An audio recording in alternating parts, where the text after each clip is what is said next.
धन्यवाद योगी जी, न्यूज़ 18 को अपना समय देने के लिए। ये एक ऐसा सेशन है, ये एक ऐसा साक्षात्कार है जिसका इस समय पूरा देश इंतजार कर रहा है और इसके कई कारण भी हैं। निश्चित तौर पर आने वाले कुछ महीनों में देश का सबसे बड़ा विधानसभा चुनाव है उत्तर प्रदेश। कहते हैं 2024 का रास्ता 2022 के उत्तर प्रदेश के चुनाव से निकलेगा।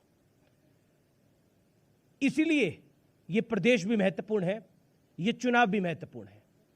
लेकिन पिछले कुछ दिनों में जो घटनाक्रम हुआ, इसलिए भी यह साक्षात्कार महत्वपूर्ण है क्योंकि पहली बार योगी आदित्यनाथ लखीमपुर के इंसिडेंट के बाद किसी टेलीविजन न्यूज चैनल पर अपनी बात रखेंगे। अभी तक हमने विपक्ष को सुना है, विपक्ष क्या कह रहा है, अभी तक हमने तमाम बातें सुनी है, तमाम वीडियो देखे हैं, लेकिन पहली बार योगी आदित्यनाथ क्या सोचते हैं उस वाक्य के बारे में, उनके मन की बात क्या है, उनके दिल की बात क्या है, उसको भी जानेंगे। लेकिन आज हम योगी आदित्यनाथ जिस कर्मस्थली से निकले यानी गोरखपुर से, उस स्थान पे मौजूद हैं क्योंकि हम पूर्वांचल के गोरखपुर में मौजूद हैं। योगी जी, अभिनंदन है आपका न्यूज़ 18 में। अवश्य धन्यवाद आपको, आप गोरखपुर में आए हैं। आपकी लखनऊ अब कर्मस्थली है, अब आप लखनऊ में रहते हैं, वहाँ काम करते हैं, मुख्यमंत्री हैं, लेकिन मेरे मन में ये सवाल है कि मन में लखनऊ ज़्यादा है या गोरखपुर ज़्यादा है, दिल के करीब कौन है? गोरखपुर गोरखपुर है और लखनऊ लखनऊ है, इसलिए दोनों में कोई तुलना नहीं की जा सकती है। लखनऊ प्रदेश की व्यवस्था के संचालन का केंद्र है, गोरखपुर मेरी आध्यात्मिक ऊर्जा का केंद्र बिंदु है और मैं दोनों को साथ लेकर के चलता हूँ। एक से ऊर्जा मिलती है और एक के माध्यम से लोक कल्याण के कार्यों को प्रदेश के 24 करोड़ लोगों तक पहुँचाने का एक हमारे पास सशक्त माध्यम बनता है और पूरी ईमानदारी और पूरी प्रतिबद्धता के साथ हम लोगों ने दमदार तरीके से प्रदेश सरकार की उपस्थिति गांव-गांव और घर-घर तक पहुंचाई है। पिछले कुछ दिनों में एक विवाद भी बहुत ज़्यादा मीडिया में भी छाया रहा और उससे भारतीय जनता पार्टी पर भी बहुत सवाल खड़े हुए, आपकी सरकार पे भी बहुत सारे सवाल खड़े हुए। मैं लखीमपुर खीरी में जो वायलेंस हुई, एक एक्ट ऑफ वायलेंस हुआ, उसके संदर्भ में मैं आपसे सवाल पूछना चाहता हूँ, क्या कहना चाहते हैं आप उस विषय पर? देखिए, लखीमपुर खीरी की घटना ये दुखद और दुर्भाग्यपूर्ण है जी, और सरकार उसकी तह पर जा रही है। लोकतंत्र में हिंसा का कोई स्थान नहीं। जब कानून सबको सुरक्षा प्रदान करने की गारंटी दे रहा है तो कानून को हाथ में लेने का अधिकार किसी को नहीं, चाहे वो कोई भी हो, चाहे वो कोई भी हो, मंत्री हो, उसका बेटा भी हो। मैंने कहा कोई भी हो, कानून सबके लिए समान है और कानून सबके के साथ समान रूप से व्यवहार भी करेगा।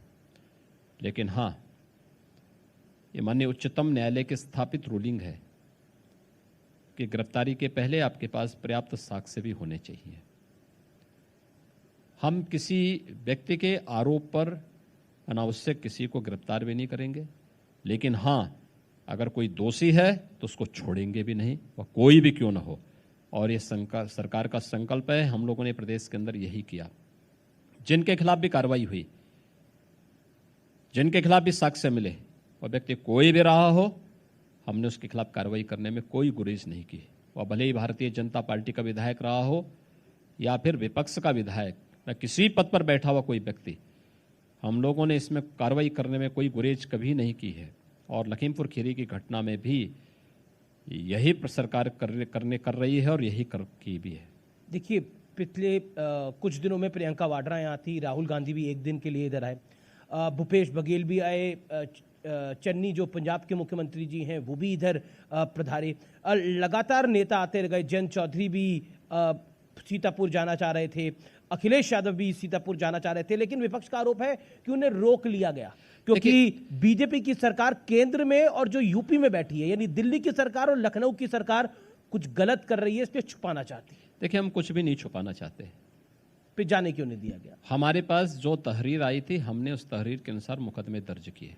जी। एक, इस प्रकार के मामलों में सरकार की पहली प्राथमिकता होती है शांति और सौहार्द बनाना है। जी।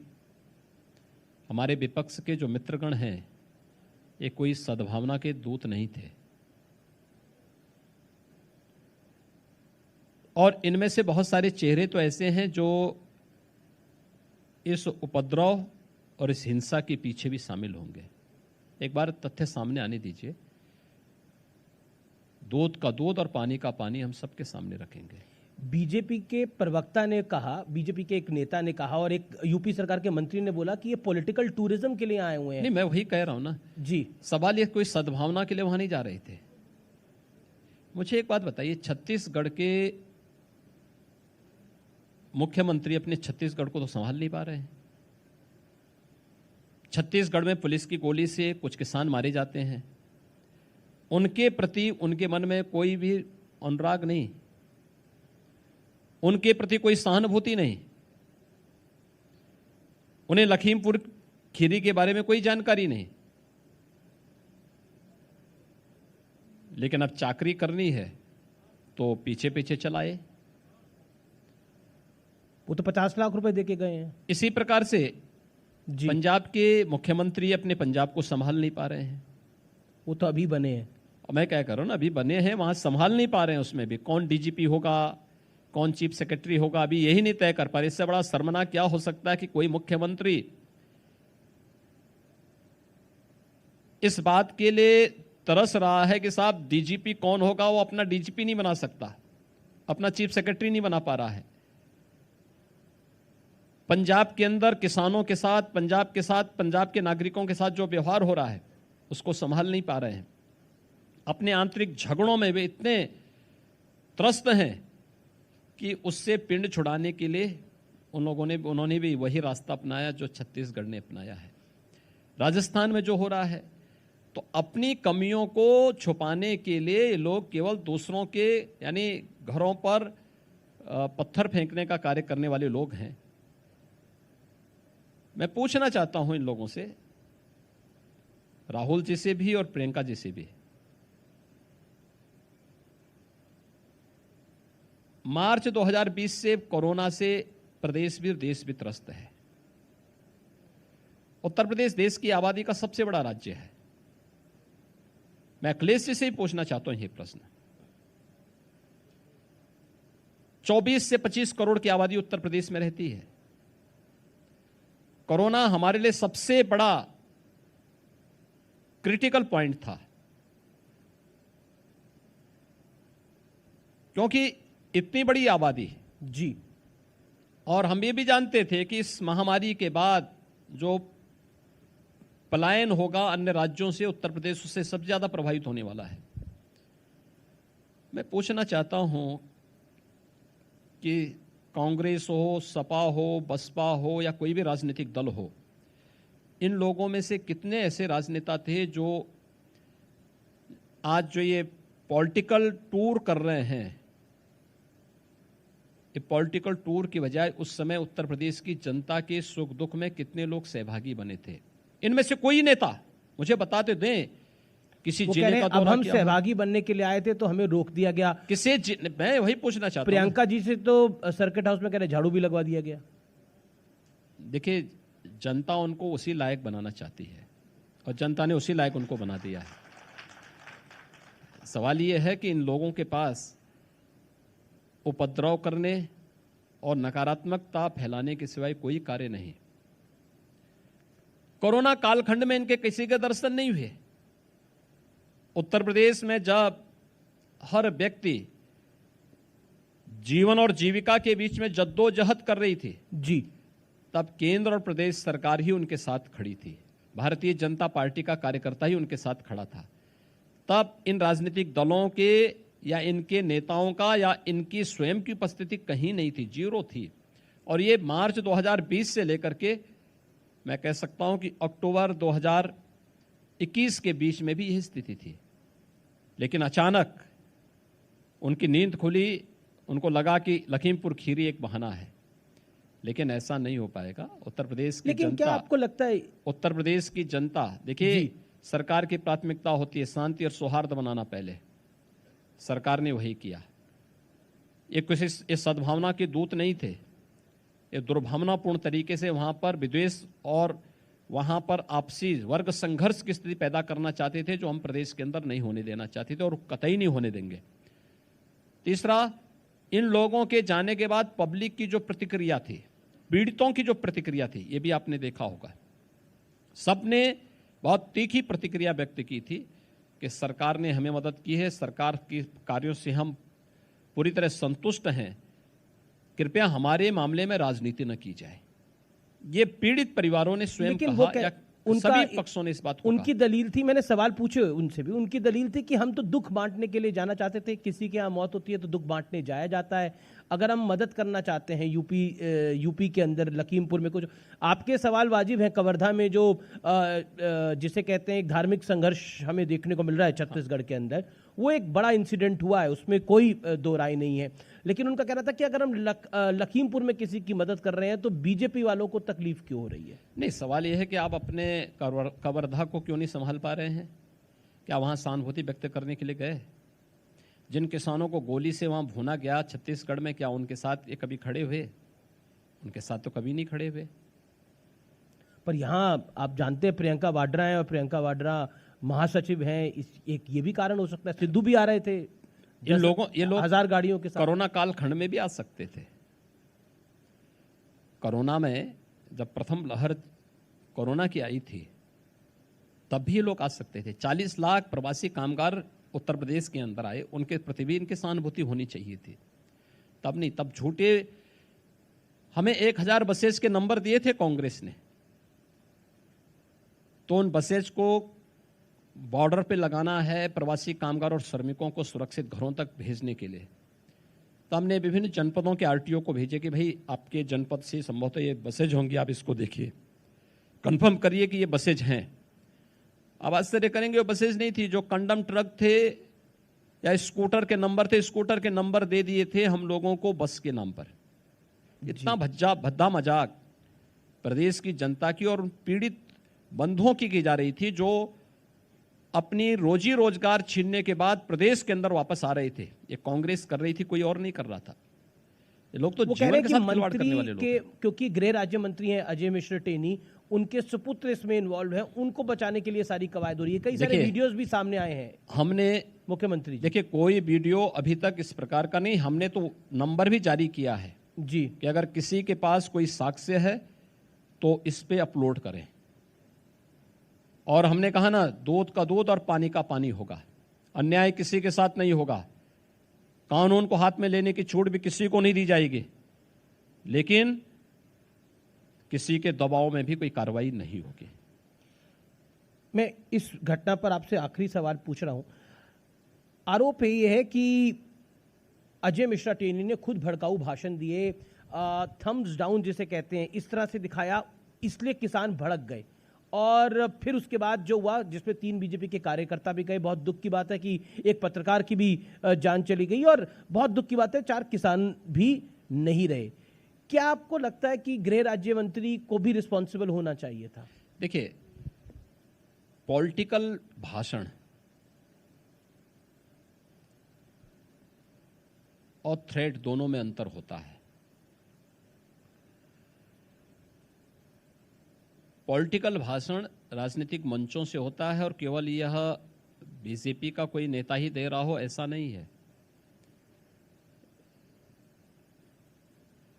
तमाम अन्य नेता देते हैं, कांग्रेस की सरकारें वो भी देते हैं और भी देते होंगे।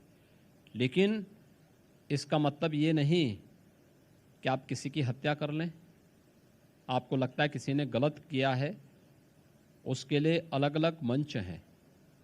आप कंप्लेंट कर सकते हैं, आप उसके माध्यम से वो करेंगे, लेकिन कानून को हाथ में लेने का अधिकार किसी को नहीं है। क्योंकि कांग्रेस इसको या फिर विपक्ष इसको इसलिए मुद्दा बना रहा है क्योंकि अजय मिश्रा टेनी ने बोला, सिर्फ उन्होंने, हरियाणा के मुख्यमंत्री ने भी कुछ दिन पहले किसानों को बोला था कि हम इनको देख लेंगे। तो इस संदर्भ में इसको जोड़ के देखा जा रहा है कि बीजेपी धमका रही थी? धमकाने की बात नहीं भाई, ये सभी मामले पॉलिटिकल बयान है। पॉलिटिकल बयान देश काल और परिस्थिति के अनुरूप व्यक्ति दे देता है, उसको इतनी गंभीरता से नहीं लिया जाना चाहिए। प्रयास होना चाहिए कि हम कोई ऐसा बयान न दें, लेकिन अगर आता है तो वह उसका कोई मायने नहीं होता, आप उसका खंडन कर दीजिए जी। आपको बुरा लगता है आप भी बोल दीजिए, क्या मतलब है इसका। लेकिन उसकी आड़ पे हम क्या किसी निर्दोष व्यक्ति की जान ले लेंगे? राह चलते हुए राहगीरों पर हमला कर देंगे। अब विपक्ष अड़ गया कि अजय मिश्रा टेनी का इस्तीफा होना चाहिए, क्या देखिए विपक्ष की तो मांग बहुत सारी चीज होती है जी। मेरिट के आधार पर जो होगा वही कार्य सरकार करेगी। मैं बढ़ता हूं आगे, 4.5 साल के आपके काम की बात कर लेते हैं। कुछ महीनों बाद चुनाव होने वाले हैं। विपक्ष कहता है कि सरकार अपनी उपलब्धियां तो बहुत गिनाने की कोशिश करती है लेकिन लिस्ट डाउन नहीं करा सकती। अखिलेश जी कहते हैं कि एमओयू तो बहुत साइन किए, पैसे कोई आते नहीं है, ये सिर्फ फीते काटने का काम करते हैं हमारा। देखिए अखिलेश जी को जब फुर्सत हो ये सब जानने पढ़ने की, 12 बजे सो के उठेंगे, 2 बजे तैयार होंगे, 4 बजे अपने मित्र मंडली के साथ बैठ जाएंगे, 6 बजे फिर साइकिलिंग के लिए निकल जाएंगे, तो पॉलिटिकल कार्यों के लिए कहाँ फुर्सत है। बड़े बाप के बड़े बेटे हैं, तो स्वाभाविक रूप से उनकी अपनी जिंदगी है, उनकी अपनी कार्य पद्धति है, ये देश और दुनिया से उनको क्या मतलब है। पर उन्होंने एक इंटरव्यू में कहा मैं सुबह 4 बजे उठता हूँ, मैं भी ध्यान लगाता हूँ, पूजा करता हूँ। तो इसीलिए तो ध्यान लगाते लगाते जनता ने उनको कहाँ पहुंचा दिया है, ये तो हर व्यक्ति जान रहा है। ये ध्यान लगाने का ही परिणाम है। कहाँ ध्यान लगा रहे थे हर व्यक्ति जानता था। जब प्रदेश के अंदर संकट आता था तो ऑस्ट्रेलिया और इंग्लैंड नजर आता था उनको, तो इसलिए ध्यान लगाते लगाते जनता वहां पहुंचाती है। उनका कहना है कि घूमने का शौक है, इसमें घूमने पे क्यों योगी जी भी तो घूमा करें। हम मना कहाँ कर रहे हैं जी। जी घूमने के लिए कौन रोक रहा? आप ऑस्ट्रेलिया में द्वीप खरीदे होंगे, द्वीप में रहिए ना, आराम की ऐसो आराम की जिंदगी चाहिए, कौन आपको रोक रहा है? भगवान चाहे, मैं तो चाहूंगा कि जिंदगी भर वह ऑस्ट्रेलिया के किसी द्वीप में मटर गश्ती करें, यूरोप में जाकर के अपनी छुट्टियां मनाएं, खूब फुर्सत के साथ मनाएं। तो आपको छुट्टी मनाने में तकलीफ है? मतलब मुझे कोई तकलीफ नहीं है। मुझे क्यों तकलीफ होती है? मुझे तो प्रसन्नता होगी कि हमारा उत्तर प्रदेश का एक व्यक्ति अब प्रवासी भारतीय हो गया है ऑस्ट्रेलिया में। आपका छुट्टी का मन नहीं करता? आप छुट्टी पे नहीं जाते? देखिए मैं अगर मुझे छुट्टी लेनी होती जी तो मैं सार्वजनिक जीवन में नहीं आता। लोक कल्याण का पथ छुट्टी का पथ नहीं है। अपने कार्यों के माध्यम से, अपने पुरुषार्थ के माध्यम से आम जन की सेवा ही हमारी संतुष्टि का आधार होता है। अगर आम जन की थोड़ी भी सेवा कर लेते हैं तो मान लेते हैं कि हाँ कुछ किया है। व्यक्तिगत जीवन हमारा कुछ भी नहीं होता है, कोई मायने नहीं रखता है, और न हम व्यक्तिगत जीवन में कोई भी इस प्रकार की चीज़ों को कोई इस प्रकार का स्पेस रखते हैं। आपकी सरकार का एक बड़ा दावा है और 2022 में जिसको बीजेपी चुनाव में भी लेके जाएगी, आपने भी कई बार कहा है, बीजेपी के पदाधिकारियों ने भी कई बार बोला है कि कानून व्यवस्था पे हमने बहुत काम किया है। लेकिन पिछले कुछ दिनों पर में आपको कानून व्यवस्था के मुद्दे पे बहुत घेरने का प्रयास हो रहा है। अखिलेश यादव कहते हैं कि यहाँ ठोक तंत्र की सरकार चल रही है। हाल ही में गोरखपुर में जो इंसिडेंट हुआ उसको भी उन्होंने गिराया। क्या कहना चाहते हैं आप? देखिए, जो आपकी सबसे बड़ी उपलब्धि होगी, हमले भी उसी पे होंगे। पब्लिक जिसको एप्रिशिएट कर रही है और जो आपकी छवि को बदल रहा है, हमले उसी पे होंगे। उत्तर प्रदेश की कानून व्यवस्था देश के लिए एक नजीर बनी है, एक स्थापित सत्य है, 4.5 वर्ष का एक स्थापित सत्य है। हर व्यक्ति इस बात को स्वीकार करता है। अखिलेश जी कहते हैं कि हमें बताना पड़ता है फिर ही कार्रवाई होती है। बताने की आवश्यकता नहीं, उनसे पहले ही कार्रवाई हो चुकी होती है। अखिलेश जी तो जब सो के उड़ते हैं तब तक कार्रवाई हो चुकी होती है। और ठोक तंत्र की सरकार आई है तो आप पे बहुत बड़ा ब्लेम लग रहा है बार बार कि आप सबको ठोक देते हैं। देखिए, ऐसा क्यों? विपक्ष की पीड़ा यही है कि जिन पेशेवर अपराधियों और माफियाओं को ये लोग गले लगाते थे, जो यहाँ के गरीबों का, यहाँ के व्यापारियों का या सार्वजनिक संपत्ति को जबरन हड़पते थे, उसको अपना जन्मसिद्ध अधिकार मान लेते थे, आज उन पेशेवर अपराधियों और माफियाओं को जेल के अंदर भेज दिया गया है, या वे प्रदेश छोड़ करके जा चुके हैं या कहीं और जा चुके हैं। तो स्वाभाविक रूप से इसमें इनका परेशान होना स्वाभाविक है। तो उनकी परेशानी जब वो इस बात को कहते हैं तो इस उनके चेहरे की लकीर को पढ़ करके आप बोल सकते हैं कि आखिर इनकी पीड़ा कहाँ झलक रही है। मैं एक आपको आंकड़ा बताता हूं जो असद ओवैसी साहब हैं, आपको बहुत प्रेम करते हैं वो। ओवैसी साहब ने कहा कि ऐसी ठोकतंत्र की सरकार है कि 35% जो टोटल एनकाउंटर हुआ उसमें 35% तो मुसलमानों को ठोक दिया इन लोगों ने। ओवैसी साहब को बोलना चाहिए, एक कश्मीर में जो हो रहा है ना, कभी वहां भी सहानुभूति व्यक्त कर देते तो लोग उनको नेता मानते हैं। आपको लगता नहीं कश्मीर में क्या हो रहा है? बिल्कुल, बहुत ही दुखद घटना है। जिस तरह से चिन्हित करके धर्म चिन्हित के आधार कर पर करके हिंदू और सिखों को निशाना बनाया जा रहा है। जो लखीमपुर खीरी में हिंदू और सिखों को लड़ाने का कुत्सित प्रयास कर रहे हैं ना, इनको कश्मीर का आईना दिखाना चाहिए। वहां पर इनको तालिबान के कृत्यों का आईना दिखाना चाहिए। और प्रदेश के अंदर लखीमपुर खीरी के मुद्दे का राजनीतिकरण कौन कर रहे हैं? जो तालिबान का समर्थन काबुल में कर रहे हैं। ये वही चेहरे हैं, ये मिलते जुलते चेहरे हैं। यहां पर हिंदू और सिखों में वैमनस्यता पैदा करने का प्रयास कर रहे हैं। कश्मीर में हिंदू और सिखों की निर्मम हत्या को पर मौन होते हैं, और काबुल में हिंदू, सिख और अन्य अल्पसंख्यक समुदाय पर होने वाले अत्याचार पर ये लोग तालिबान का बेशर्मी के साथ समर्थन करते हैं। क्या आपको लगता है ये 1990 वाला दौर है जब कश्मीरी पंडितों को बाहर वहां से निकाला गया था? देखिए, 1990 अब बहुत दूर जा चुका है, पर टारगेटिंग एक नया भारत है। वह एक घटना हो सकती है। अब वहां पर कोई भी कश्मीरी पलायन नहीं कर सकता कश्मीर से। आज भारत के अंदर एक मजबूत सरकार है, मोदी जी के नेतृत्व में, माननीय गृह मंत्री जी के नेतृत्व में। आंतरिक सुरक्षा पहले की तुलना में कई गुना सुदृढ़ हुई है। जिसने किया है वो भुगतने को भी तैयार हो गया होगा, वो भुगतेगा भी। आज कोई ऐसा नहीं कर सकता। आपने बड़ा महत्वपूर्ण पॉइंट बोला। आपने बोला कि लखीमपुर में एक प्रयास था हिंदुओं और सिखों को भिड़ाने का या फिर दंगे जैसी स्थिति थी। ऐसे बयान हमने देखे पीछे, काफी नेताओं के भी आए, खासतौर पर बीजेपी के। क्या आपको लगता है कि ये एक ढांचा है जिसके इर्द गिर्द घुमाना चाहता है कोई? देखिए, क्योंकि जब ये लखीमपुर की घटना हुई हमने देखा कि कनाडा से पन्नू, जो कि खालिस्तान के लिए बहुत एक्टिव है, उसने भी बयान दिया कि योगी को घेर लो, नरेंद्र मोदी को घेर लो, वक्त आ गया है अब। देखिए, ड्रोन लगाओ, ट्रैक्टर लगाओ। देखिए, मुझे लगता है कि गलतफहमी सबको दूर करनी चाहिए। ये उत्तर प्रदेश है। उत्तर प्रदेश के अंदर हमारा संकल्प है सबको सुरक्षा देंगे। बिना भेदभाव के सरकार शासन की योजनाओं का लाभ सबको देगी, लेकिन तुष्टीकरण किसी का नहीं करेगी और सुरक्षा के साथ खिलवाड़ करने की छूट भी किसी को नहीं देगी।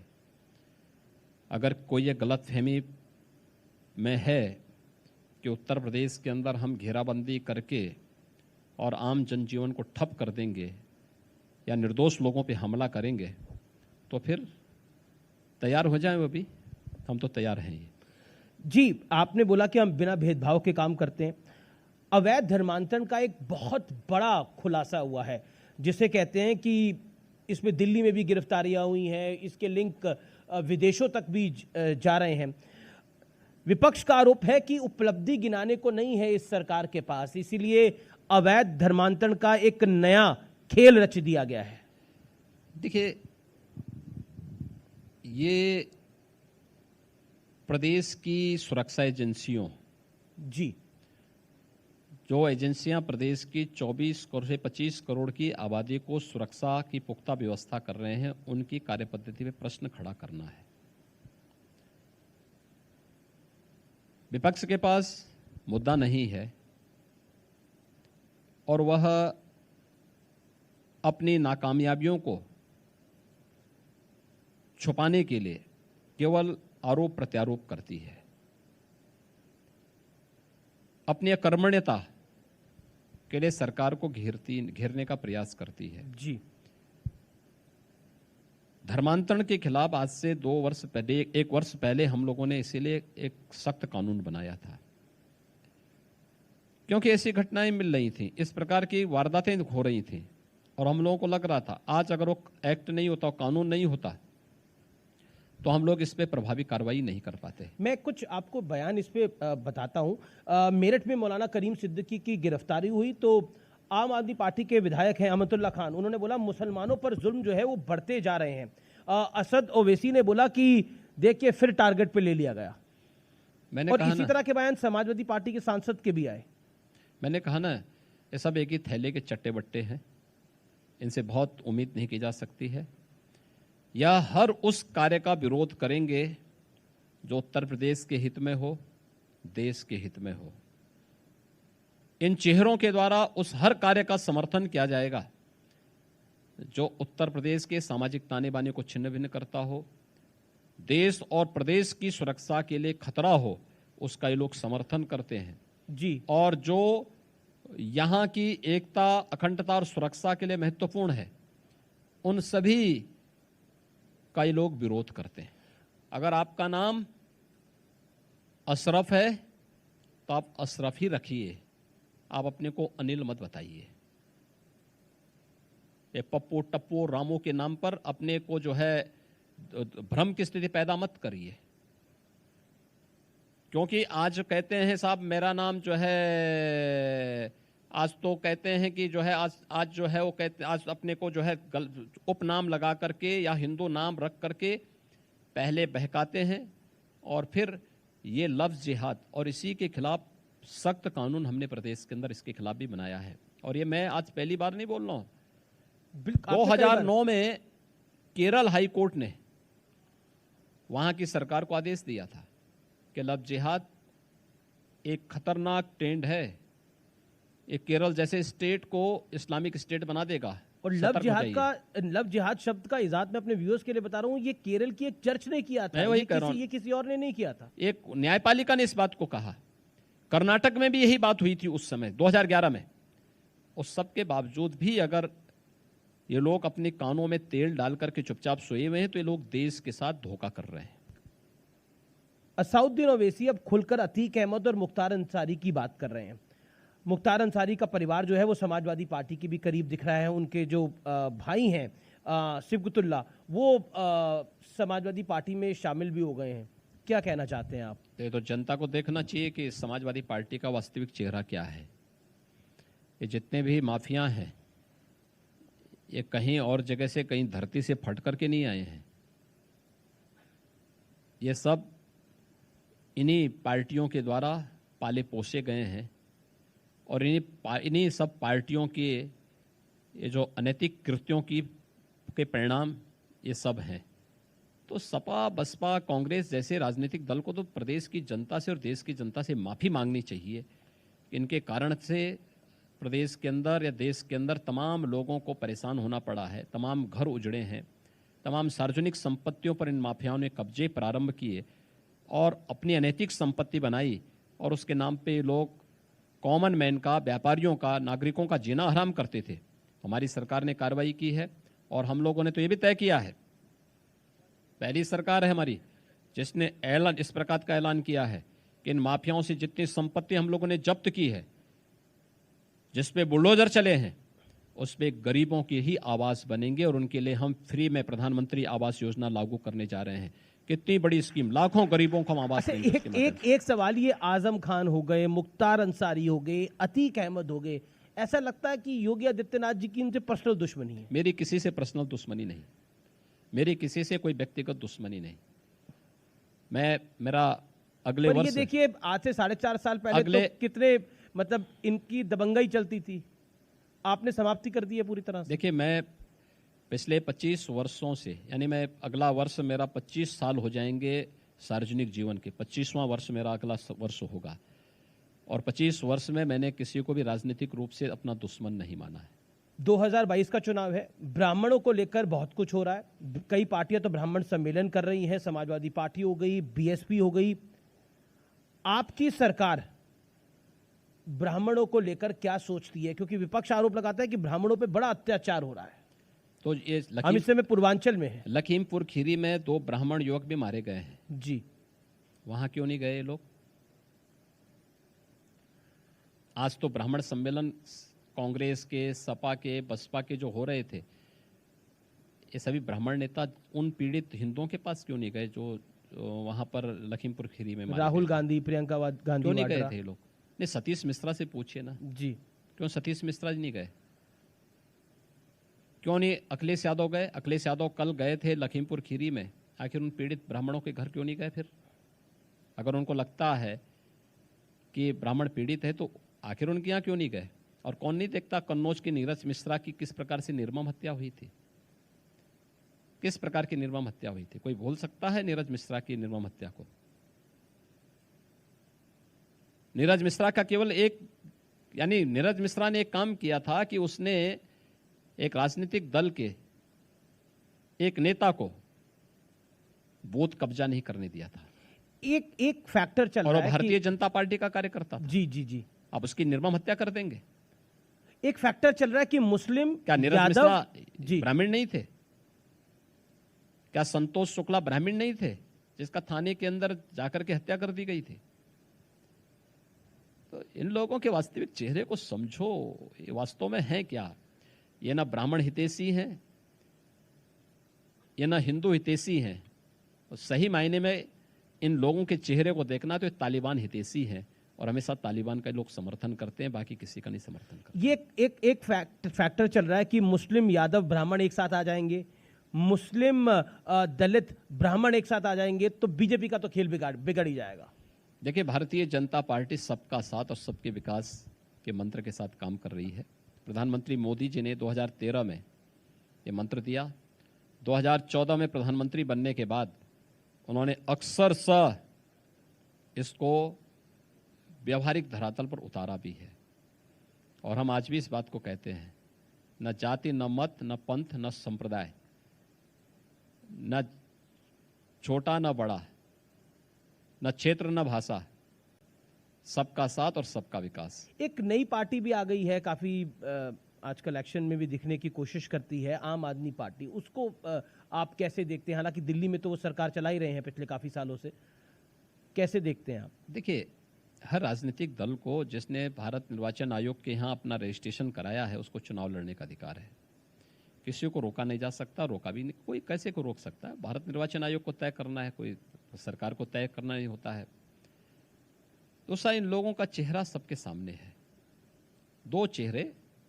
आम आदमी पार्टी से एक बात के लिए पूछा जाना चाहिए जी, वह है कि एक लॉकडाउन प्रारंभ होने के बाद यूपी और बिहार के लोगों को दिल्ली से जबरन बिजली पानी का कनेक्शन काट करके क्यों निकाला गया है?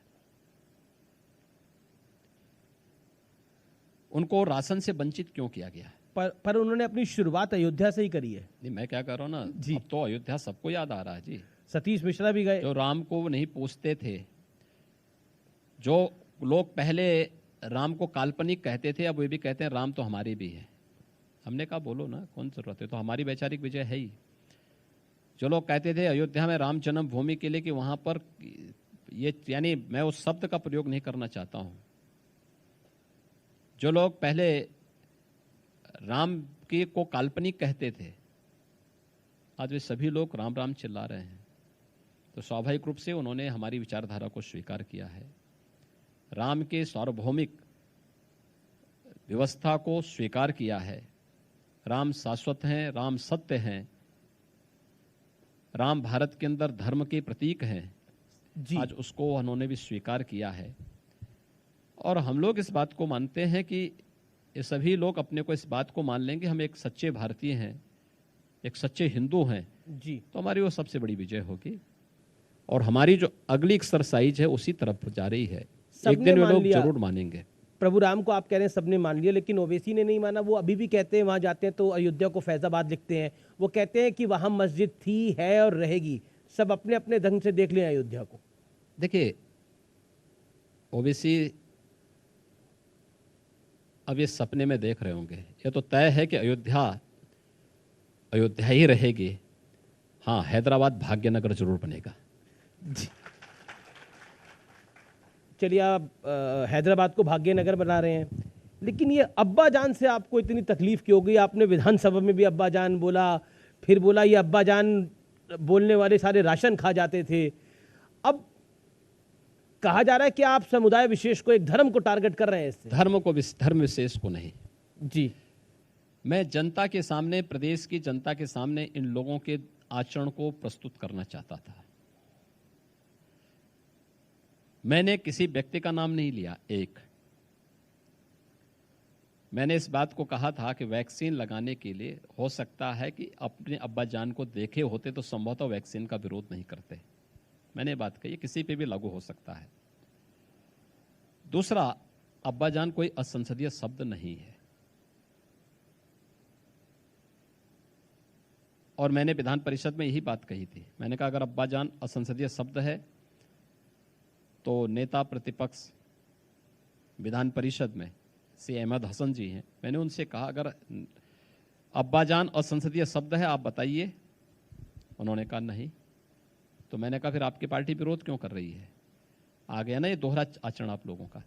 यानी मुस्लिम वोट चाहिए, अब्बा जान से परहेज है। और देखिए ये सब यानी अंदर अब्बा जान का मैं संदर्भ आपको बताता हूं। इसका एक पॉलिटिकल संदर्भ ये है, आपने एक मेरे इंटरव्यू में कहा था कि जब ओवैसी ने बोला था कि 19% इस बार डिसाइड करेगा, आपने बोला कि 81% फिर चुपचाप नहीं बैठेगा। तो अब्बा जान को उस संदर्भ में देखा जा रहा है। देखिए अब्बा जान का कोई ध्रुवीकरण का कोई प्रयास नहीं था। अब्बा जान का प्रयास यही था कि एक जनता के सामने असलियत आनी चाहिए जी, कि मुस्लिम वोट इनको चाहिए लेकिन अब्बा जान से इनको परहेज है। दूसरा, क्या ये सच नहीं था 2014 के पहले देश के अंदर और 2017 के पहले प्रदेश के अंदर भी हर मुस्लिम पर्व और त्योहार मनाए जाते थे, सरकारी आयोजन होते थे, लेकिन हिंदू पर्व और त्योहारों को दंगों की भेंट चढ़ा दिया जाता था। आज ऐसा तो नहीं है। आज तो प्रदेश के अंदर सारे पर्व और त्योहार शांतिपूर्ण तरीके से मनाए जा रहे हैं। यानी ये लोग इफ्तार की पार्टी गोल टोपी पहन करके करें तो ठीक, अगर हम लोग कहें कि नहीं भाई कावड़ यात्रा भी निकलनी चाहिए तो बुरा। ये दोहरा चरित्र कैसा जी? ये दोहरी, यानी जन्माष्टमी, ये लोग अपने को यदुवंशी कहते थे, लेकिन थानों में इन्होंने जन्माष्टमी को बैन कर दिया था। जन्माष्टमी के पर्व और त्योहार को नहीं इन्होंने होने दिया था। थानों में, जेलों में एक ही तो पर्व होता था, थानों में, तहसीलों में। हमारी सरकार ने फिर से उसको प्रारंभ किया है। क्या आपको लगता है 2022 के चुनाव में किसान बड़ा फैक्टर होगा? क्योंकि लगातार राकेश टिकैत भी यहाँ पर कार्यक्रम कर रहे हैं। वो कह रहे हैं कि इस बार भारतीय जनता पार्टी को वोट की चोट देनी है। देखिए तो अभी एक पॉलिटिकल एजेंडा तो बन ही गया है किसान। अब देखिए किसान आंदोलन, किसान भारत की राजनीति का हिस्सा बहुत पहले से है, लेकिन किसान के लिए ईमानदारी से अगर किसी ने किया है तो प्रधानमंत्री मोदी जी ने किया है। याद करिए, जो धरती माता हमारे अन्नदाता किसानों को अन्न उत्पन्न करके देती है, उस धरती माता की सेहत का ख्याल रखना है, उसके लिए सॉइल हेल्थ कार्ड योजना प्रधानमंत्री मोदी जी ने जारी की देश के अंदर। प्रधानमंत्री फसल बीमा योजना के माध्यम से हर एक किसान की फसल का बीमा का कवर हो सके, इसकी गारंटी प्रधानमंत्री मोदी जी ने दिया। दशकों से लंबित सिंचाई की परियोजनाओं को पूरा करने का कार्य भी किसी ने किया तो प्रधानमंत्री मोदी जी के समय हुआ। और पर ये कानून के विषय में एमएसपी, जी जी जी, देखिए एमएसपी की घोषणा 1967 में जरूर हुई थी, लेकिन एमएसपी ईमानदारी के साथ किसान को प्राप्त हो और एमएसपी का लाभ किसान को मिले, 1.5 गुना लागत का 1.5 गुना दाम किसान को मिले, यह भी प्रधानमंत्री मोदी जी के कारण हो पाया है। क्या इससे पहले किसी ने इस प्रकार के कार्य किए? नहीं, क्योंकि नियत साफ थी ही नहीं। लेकिन किसी के बहकावे में हमारा अन्नदाता किसान नहीं आने वाला। पॉलिटिकल इशू आप देख ही रहे, खुद बन गया। राकेश टिकैत कह रहे हैं कि हम बीजेपी के नेताओं को गांव में नहीं घुसने देंगे। इस बार मुसलमान और जाट एक हो जाएगा तो पश्चिमी उत्तर प्रदेश के अंदर बीजेपी को हरा देगा, और ऐसे ही प्रदेश भर में होगा। अब लगता है कि लखीमपुर में हो गया है तो वहां पर भी ये मामला एक्टिवेट हो जाएगा। देखिए, यानी पश्चिम से पूर्वांचल तक ले आएंगे इसको। देखिए, हम तो चाहते हैं पूरा प्रदेश एकजुट हो। जी, सरकार के कार्यों पर सरकार को वोट दें। हमने काम किया है तो हमें समर्थन दें, अपना वोट दें। नहीं किया है तो हमें खारिज करें, हमें कोई आपत्ति नहीं होगी। लेकिन कुछ जख्म ऐसे होते हैं जो कभी भरे नहीं जा सकते। मुजफ्फरनगर में जो 2 नौजवान जाट नौजवान मारे गए थे, वहाँ का जाट समुदाय क्या इसको भूल जाएगा? सपा के इन कृत्यों को और सपा के साथ गठजोड़ करके अव्यवस्था फैलाने वाले लोगों को क्या माफ कर देगा? कितनी व्यापक प्रतिक्रिया हुई थी। खाई पैदा हुई थी तब, अब पुल बन रहा है उस पे। ओह, हर व्यक्ति जानता है कि ये लोग पुल नहीं बनाने वाले हैं। ये लोग पुल बनाने का काम क्या करेंगे? नीचे पटरा बिछाएंगे, फिर उसके ऊपर जो है कंक्रीट और बालू डालेंगे, फिर उसके ऊपर छड़ लगाएंगे। जी, यानी जिससे जैसे पटरा गिरेगा हटेगा तो छत नीचे गिर जाएगी, लोग उसके नीचे फिर दब जाएंगे। ये लोग यही साजिश करना चाहते हैं। और ऐसे पुल पर सवारी होकर के कोई भी पश्चिमी उत्तर प्रदेश का व्यक्ति नहीं जाना चाहेगा, कोई भी प्रदेशवासी नहीं जाना चाहेगा, क्योंकि इसे मालूम है इनके बहकावे में आकर के प्रदेश को हमने दंगाग्रस्त प्रदेश बना दिया था। यूपी में इलेक्शन है, विपक्ष तो बहुत कुछ कह रहा है, लेकिन खासतौर पर कांग्रेस पार्टी योगी आदित्यनाथ को लेकर बहुत मुखर है। प्रियंका वाड्रा तो डेरा डाले हुए हैं। राहुल गांधी कहते हैं कि जो नफरत करे वो योगी कैसा। उन्होंने ट्वीट किया ये। देखिए, राहुल जी को स्वयं पता नहीं होता है कि वो क्या बोलना चाहते हैं। उन्होंने जब केरल में गए थे तब उन्होंने उत्तर प्रदेश के बारे में भी कहा था। तनिक तो उनको कृतज्ञता का भाव उनके मन में होता है।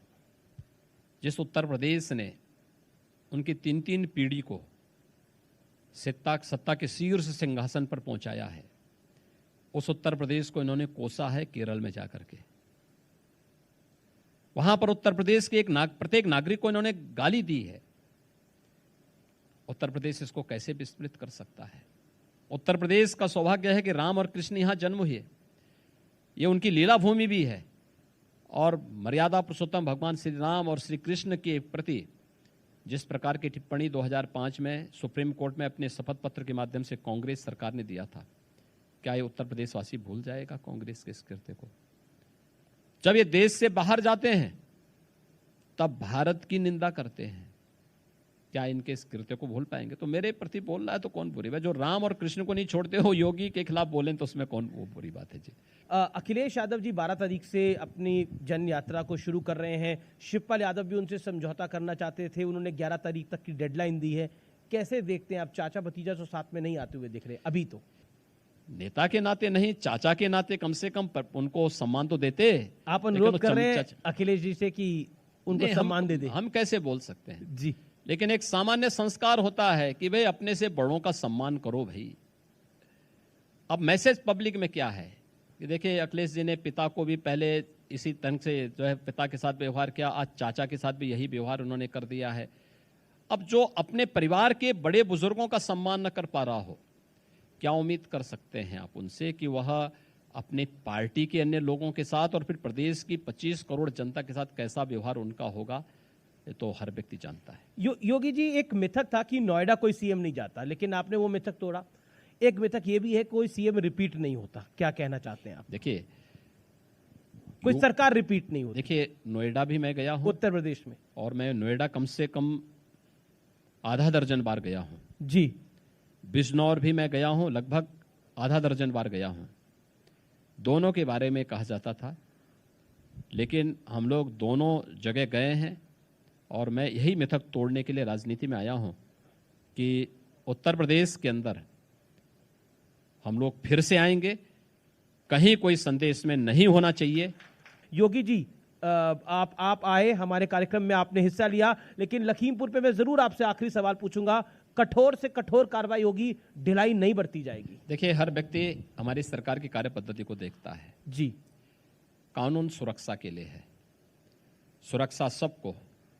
लेकिन अगर कोई कानून को अपने हाथ में लेगा तो फिर किसी भी प्रकार की रियायत किसी के लिए नहीं, और कानून के हिसाब से जो दोषी होगा कठोरतम कार्रवाई उसके खिलाफ होगी। अगले कुछ दिनों में हम बड़ी कार्रवाई देखेंगे? मैं क्या देख रहा हूं ना, आप देखेंगे कि जो दोषी होगा, कोई भी हो, अगर कोई भी दोषी होगा, हम माननीय उच्चतम न्यायालय की स्थापित रूलिंग का ध्यान में रख करके जिसके खिलाफ साक्ष्य मिलेंगे वह जेल जाएगा और उसके खिलाफ कार्रवाई होगी। बहुत